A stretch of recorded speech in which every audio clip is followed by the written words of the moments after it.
আপনি আর কি অন্যায় করেছেন? রেল প্রকল্প এনেছিলাম আমি এমপি থাকার সময়। নন্দীগ্রাম থেকে বটতলা থেকে দেশপ্রাণ বাজকুল অব্দি রেলপথে যুক্ত হবে নন্দীগ্রাম। 80 একর জমি দরকার ছিল, 74 একর জমি রেলের হাতে ছিল, আর 6 একর জমি দিলে আমি নির্বাচনের আগেই আপনাদের রেলগাড়িতে চড়িয়ে দিতাম। 6 একর জমি দিল না নন্দীগ্রামের লোক। আরে রেলে কি শুধু হিন্দুরা চড়তো? মুসলমানরাও চড়তো। আমিও 1,10,000 পেলে আপনিও তো 1,08,000 ভোট পেয়েছেন। আপনি যা যা অন্যায় করেছেন তার হিসাব আপনারা 23 তারিখে নিন। কারণ মমতা ব্যানার্জি নন্দীগ্রামেও হেরেছেন, ভবানীপুরেও হারবেন। শুধু হারবেন না, প্রাক্তন মুখ্যমন্ত্রী হবেন। প্রাক্তন মুখ্যমন্ত্রী হবেন। আপনি প্রার্থী খুঁজে পাননি। আমি তো চেয়েছিলাম সব জায়গায় বলেন আমি নাকি গণনায় কারচুপি করে আলো নিভিয়ে জিতেছি। তা আপনার যদি এত দম, আরেকবার দাঁড়ালেন না কেন? আমি তো অপেক্ষায় ছিলাম। আমি শেষ দিন দেখলাম ওদের দলে লোক নেই।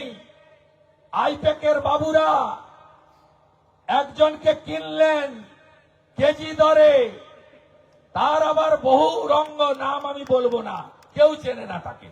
এখানে যদি ছেড়ে দেন কেউ খুঁজেই পাবে না তৃণমূলের প্রার্থীকে। এর থেকে বামপন্থী কবির মোহাম্মদকে বেশি লোক চেনে। আমার সঙ্গে উনার দেখা হয়েছে একটু আগে, আমি নমস্কার করেছি, ভদ্রলোক। তিনি আবার ভাষণ দিয়ে যাচ্ছেন নীতির কথা। তিনি জানেন বয়ালের গ্রাম পঞ্চায়েতে পদ্মফুলের মেম্বার। আমি অবজেকশন দিলে নমিনেশন কেটে যেত। আর ওরা বলতো শুভেন্দু অধিকারী মালিককে তো ভয় পায়, কর্মচারীকেও ভয় পাচ্ছে। আমি অবজেকশন দিইনি বন্ধু। কি বিচিত্র রঙ্গ। হ্যাঁ, আমি তৃণমূল করতাম 6 বছর আগে। হ্যাঁ, আমি এমএলএ মন্ত্রী ছিলাম। কিন্তু আমি সব ছেড়ে নাগরিক হিসেবে বিজেপির মেম্বার হয়েছি। 23 নভেম্বর 2020 এইচডিএ ছেড়েছি, 27 নভেম্বর মন্ত্রিসভা ছেড়েছি, 16 ডিসেম্বর এমএলএ ছেড়েছি। একজন স্বাধীন নাগরিক হিসেবে অন্য দলের মেম্বারশিপ নিয়েছি। আর ইনি বয়ালে পদ্মফুলের মেম্বার, আর ভোটে লড়ছেন ছিন্নমূলের প্রতীকে। উনি জানেন জিতবেন না, কিন্তু পঞ্চায়েতটা থাকুক, করে খাওয়ার জায়গা তো, মালকড়ি তুলতে হবে। তা জাল আর গামছা দুটা কেন যাবে?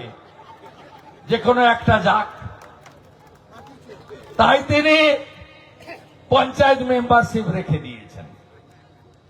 ভোট আপনারা করুন। এখন যদি ভাতা টাতা ইত্যাদি মিলে, পিএম কিষাণ সব মিলে আপনার বাড়িতে 6,000 টাকা ঢোকে, 1 জুন বিজেপি সরকার তৈরির পরে 12,000 টাকা পাবেন। যদি 12,000 টাকা ঢোকে তাহলে 24,000 টাকা পাবেন। কিভাবে? মহিলাদের 1,500 টাকা আমরা 1 জুন ঢোকাবো 3,000।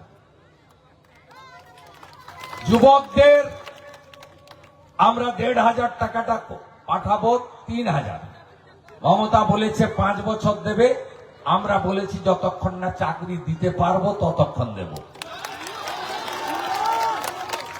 বার্ধক্য ভাতা 1,000 পান, বার্ধক্য বিধবা দিব্যাঙ্গ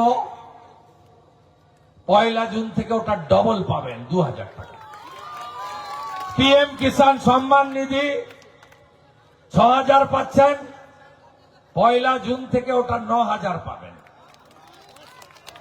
এখন ভুয়া স্বাস্থ্য সাথীর কার্ড ভেলোরে চলে না, কটকে চলে না, মুম্বাইতে চলে না, দেবী সেটির হসপিটালে চলে না, ডাক্তার রেড্ডির হসপিটালে চলে না, শঙ্কর নেত্রালয়ে চলে না, মুম্বাই ক্যান্সার হসপিটালে চলে না। আমরা আয়ুষ্মান ভারতের কার্ড দেব গোটা ভারতে, কাশ্মীর থেকে কন্যাকুমারী 5 লক্ষ টাকা পর্যন্ত চিকিৎসা ফ্রি। প্রসূতি মায়েরা 21,000 টাকা পাবেন, 5টি পুষ্টিকর খাবারের কিট পাবেন। যারা পড়াশোনা করছেন মহিলারা, বোনেরা, কন্যারা, গ্রাজুয়েট স্তরে এককালীন 50,000 টাকা, তাতে ল্যাপটপ কিনতে পারেন, ট্যাব কিনতে পারেন, বই কিনতে পারেন, কম্পিউটার কিনতে পারেন। 50,000 টাকা একসঙ্গে দেব। আর চাকরির বয়সে মমতা তো চাকরি দেয়নি, শিল্প তাড়িয়েছে। এই নন্দীগ্রামে 30,000 ছেলে বাইরের রাজ্যে কাজ করে, জানেন? নন্দীগ্রাম একে 18,204 জন ছেলে কোথায় কাজ করে জানেন? Orissa BJP, Maharashtra BJP, Gujarat BJP, Uttar Pradesh BJP, Andhra Pradesh BJP, কেরালায় কিছু আছে। এই 18,204-এর মধ্যে আবার মমতাকে যারা ভোট দিয়েছে সে 10,000 মুসলমানও আছে। এরা আমাদের এখানে বলে হিন্দুর পার্টি,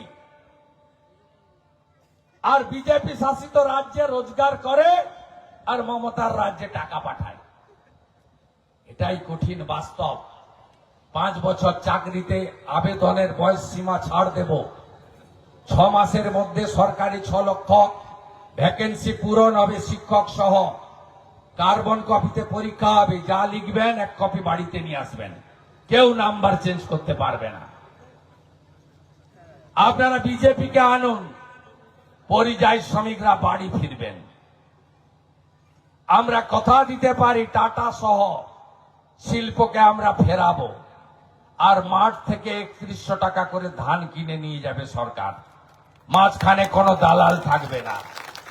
মৎস্য সাথী প্রকল্প চালু হবে এবং শিক্ষা ক্ষেত্রে PM শ্রী চালু হবে। আনুন বিজেপিকে। ধর্ষণ শব্দটাকে তুলে দেব। কেউ যদি ধর্ষণ এর মতো কুকাজ করেন, সকালে জমা নিয়ে বিকালে খরচ করে দেব। আরজি করের মা পানিহাটিতে বিজেপির প্রার্থী বলছে আমার মেয়ের বিচার দিতে পারে একমাত্র বিজেপি। সন্দেশখালীর প্রতিবাদী মুখ রেখা পাত্র হিঙ্গলগঞ্জে প্রার্থী। কামদুনি আন্দোলনের মুখ টুম্পা কয়াল বিজেপির পতাকা হাতে রাস্তায়।